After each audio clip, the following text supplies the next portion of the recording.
On this vote, the yeas are 216. The nays are 213.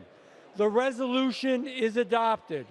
Without objection, a motion to reconsider is laid on the table.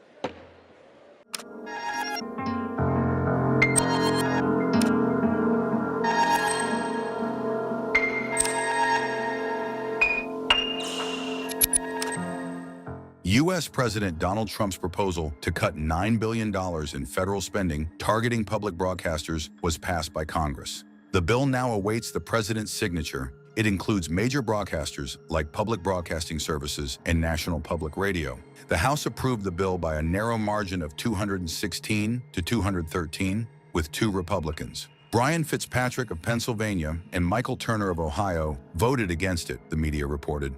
A huge part of the cuts will reduce funding for foreign aid programs, including peacekeeping missions and global health initiatives that were previously authorized by law. Around $8 billion will be withdrawn from such assistance efforts, while another $1.1 billion is being pulled from the Corporation for Public Broadcasting, which funds NPR and PBS. Russell Vought, director of the Office of Management and Budget, described the spending being eliminated as wasteful and unnecessary in the administration's request to Congress. Local public broadcasting stations, which rely more heavily on federal funding than national outlets, are expected to be hardest hit by the reductions. Congress passed the bill just before the July 18th deadline. Without approval, existing funding levels would have remained in place. The Senate passed the bill earlier in the week with a 51-48 vote. Trump celebrated the vote on the social media platform Truth Social, calling it a big victory and specifically highlighting cuts to atrocious NPR and public broadcasting. For Republican leaders, the measure was a small but meaningful step toward controlling federal spending. The CEO of NPR, she's claiming that the cuts to their network will, quote, be a real risk to public safety of the country. Congressman Murkowski has argued that public broadcasting stations save lives.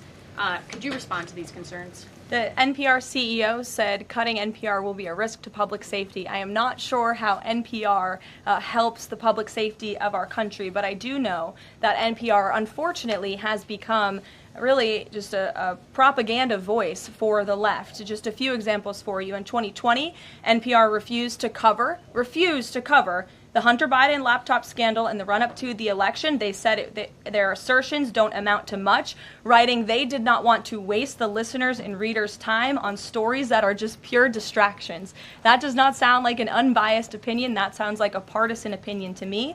And this is a taxpayer-funded organization. In 2018, that same CEO that you're talking about called the president in the Oval Office, who nearly 80 million Americans elected, she called him racist, shared a photo of herself wearing a Biden for President campaign hat, serves on the board of a Soros-funded activist group.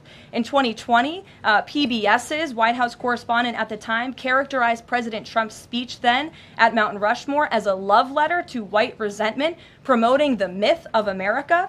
In 2017, PBS devoted an entire panel talking about what it means to be woke and white privilege.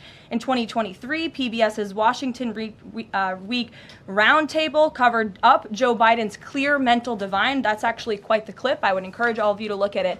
These are not honest news organizations.